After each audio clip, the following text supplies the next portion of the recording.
As major changes to Title IX are pending, I think a lot of us are probably wondering, where are all of the other female athletes on this besides Riley Gaines?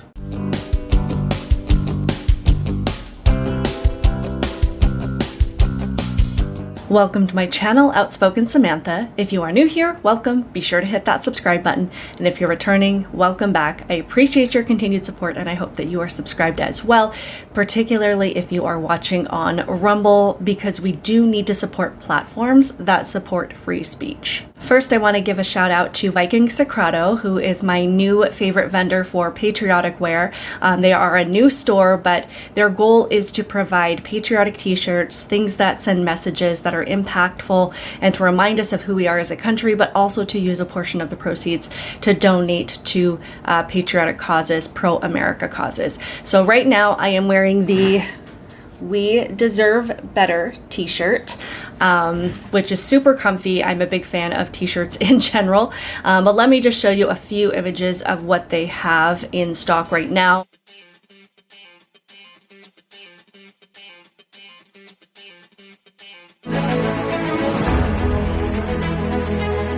So let's help this company grow. Please click on the link in the description box to check out their apparel.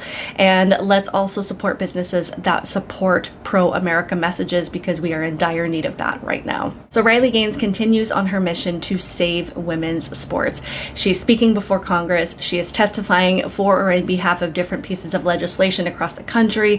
She is holding protests and rallies. She is bringing women together for this cause to save women's athletic opportunities for athletes now, but also for the future. And this is particularly crucial because there are changes being proposed to Title IX that would affect women's opportunities in athletics across the board, whether it be from high school to college to the Olympics. According to an article in The Hill, it says, over 50 years ago, Congress passed Title IX to end unjust sex discrimination in all aspects of education, including athletics.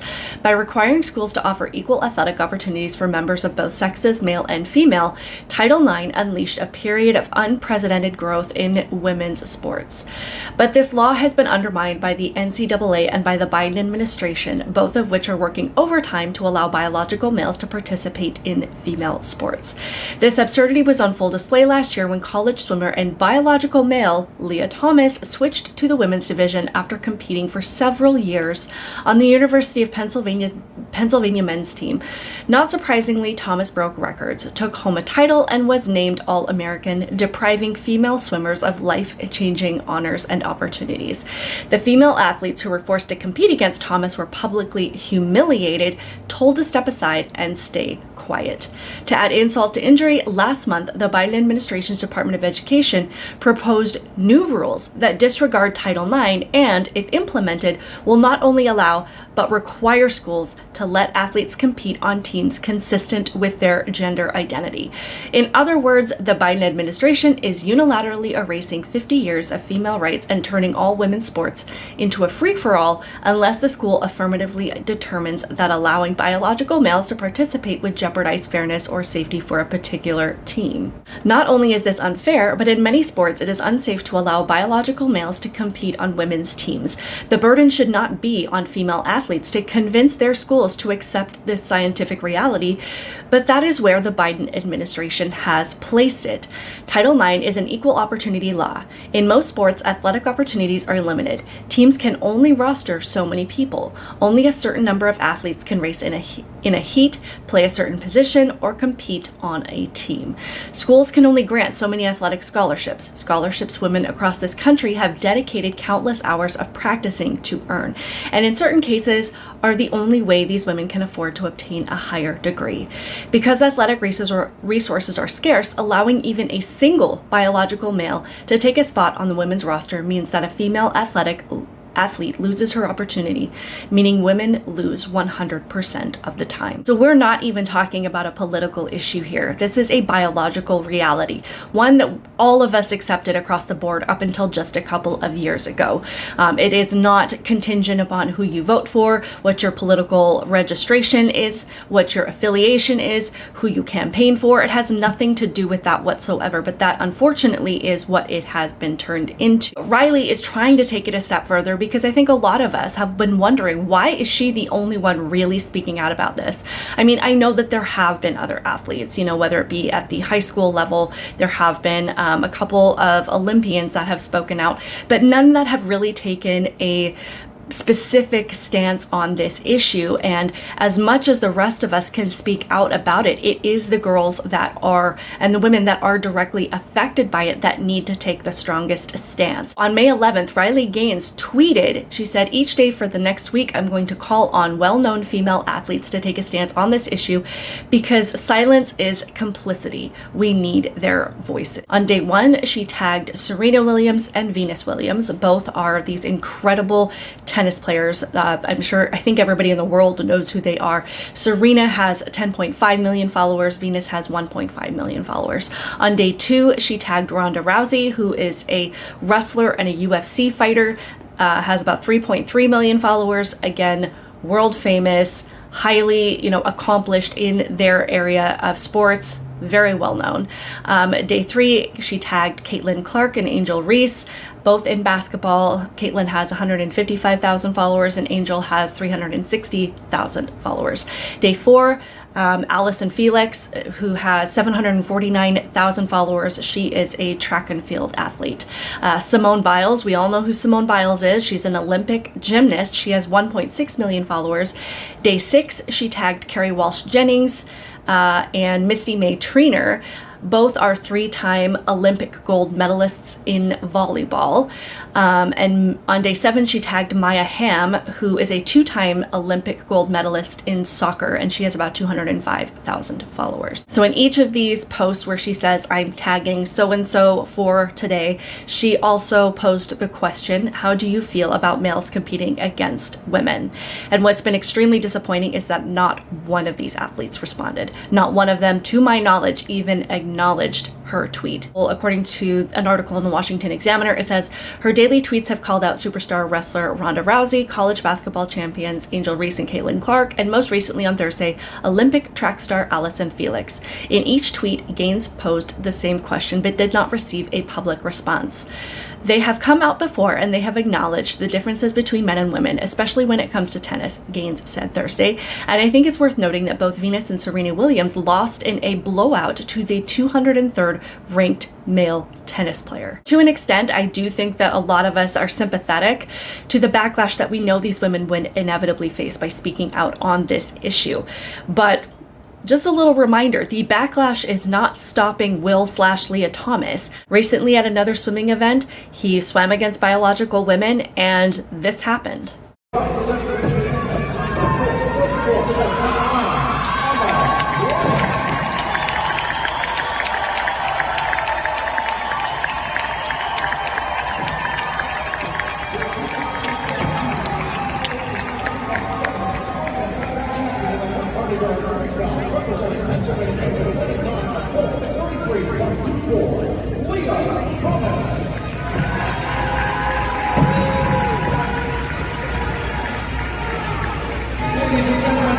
Crowd is booing this person, and I appreciate that.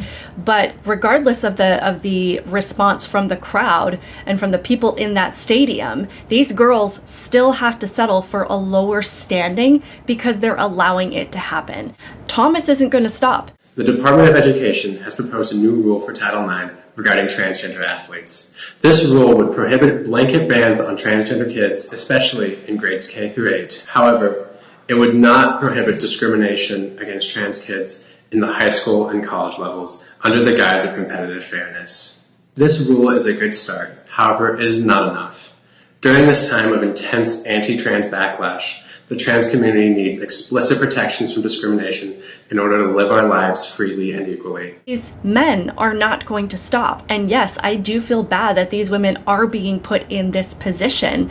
And I think, a couple of years ago, I could understand not wanting to take a knee or not wanting to refuse to swim because it's this mentality of, then I lose out on all opportunities. But when it comes to the fact that Title IX is now on the line, we are talking about the opportunities that are happening in the moment now and opportunities for every single female athlete athlete in the future. I was forced to compete against 2 biological males in track and field in my home state of Connecticut. I raced against these athletes over a dozen times, and they would beat me out by 20 meters in the 100-meter dash every single time without fail. I lost out on countless opportunities. Most notably, I missed out on qualifying for the 2019 New England regional meet. I was kicked out of the 55-meter finals and qualifying for the New England meet by the 2 biological males, and I was forced into the sidelines in my own event because I was at the New England meet and 2 other events where I received all New England honors. I'm sure these girls would love to hear from Allysonfelix as a fellow track and field star on this issue. Faith and me were in the locker room getting changed for a game, and then a transgender student walked in, and I left in a panic because it's a biological male in a girls' locker room. And I went and told the school principals and administrators, and they told me there was nothing they could do. And later that week, I was having a conversation with a friend in class saying that a guy shouldn't be allowed in the girls' locker room, and that's wrong. And I got reported by another student for harassing the transgender student. I'm so sorry to hear that. Yeah, keep going. Our entire girls volleyball team got kicked out of the locker room for the rest of the season. I'm sure this team would love to be supported by Carrie Walsh Jennings and Misty May Treener as Olympic volleyball players that I'm sure that they look up to. Delivering the knees, and that's it. Fallon Fox. Holy cow. Game over. Wow. And a quick finish to our first women's $20,000 championship tournament fight. The winner, one knockout, Fallon Fox. How you feeling right now? I'm feeling excellent. That was sweet, huh? Did you like that? Yeah! These women, they need Ronda Rousey to say something because this is literally dangerous. A couple of weeks ago, I posted a video talking about the differences between the backlash to the Bud Light issue versus backlash to brands like Maybelline and Nike. And I mentioned a factor that might play into this, and this is this character trait that Jordan Peterson talks about in women, and the higher likelihood that we are to be agreeable, that as women we just have this inherent trait. And it's not a bad thing. I think that as women we tend to be more peacemakers, we tend to think more logically and rationally, whereas men can sometimes be a little bit more impulsive. And I posted and I said, I think that this might have something to do with the differences in the reaction to these different brand campaigns, though they used the same person, Dylan Mulvaney, to promote their products. And I wasn't just talking about the brands and the reaction to the brands, but I'm talking about the fact that our agreeableness and our desire to be peacemakers a lot of times makes us prime targets for this gender ideology and transgenderism in general. So a lot of women respond saying, I'm not like that, we need to stand up and we need to speak out. And I get that there are a lot of women that are like that. I think Riley Gaines is one of those people. I think that I am one of those people. And I know that there are women that are like that. But I think across the board, it's just a trait that we have that makes us more susceptible to these things. And I think it makes it more difficult to take a stance because we don't want to be the targets of backlash.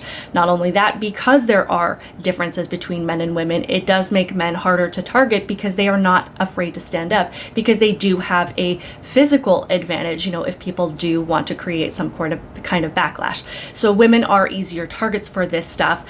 But I do want to remind women that there are strength in numbers, and that is why we need more athletes to speak out and to band together to take a stance on these issues. Because if more women are speaking out, they can't just ban all of us. They can't just ban all of these women, because at that point they would have to acknowledge that this is about men's category of sports and then men who look like women category of sports, and then the entire agenda would be exposed.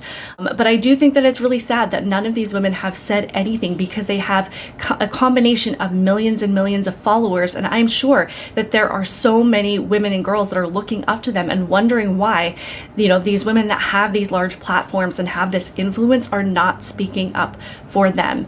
And I appreciate these girls that are taking a stand and are standing up up and saying we deserve our spaces, we deserve our rights, and we deserve our opportunities. But it really is going to take these bigger names of influence, and I personally would love to see them take a stand on these issues and speak out, because again, it is not political. This is not whether or not you voted for Trump or you voted for Biden. It has nothing to do with that. And I think if you include that in your position and say, this is not a political stance, this is truly about protecting the opportunities for women, and then we can discuss the space that needs to be made for transgender athletes as well so that they can compete. And I know that they have seen what has happened to Riley Gaines, specifically when the mob attacked her at San Francisco State University.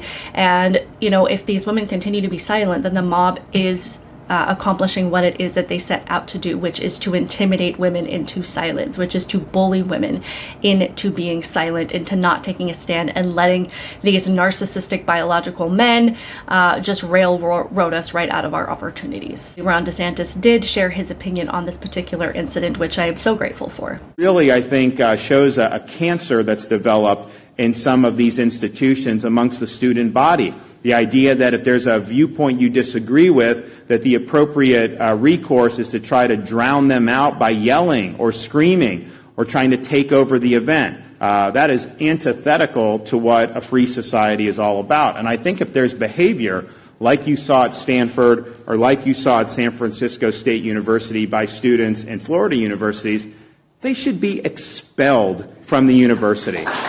There is, you know, a lot of support out there for women to speak up. We've just got to get women to do so. So let me know your thoughts on this in the comments below. Please like this video, even to help me with the algorithm, leave an emoji in the comments below. Share it with others if you think it's worth sharing. Also, if you feel so inclined, there is a tip button on the channel if you feel like supporting my channel in that way, so that I can continue to bring you this content on a regular basis. Thank you for watching, and I'll see you in the next one. Bye.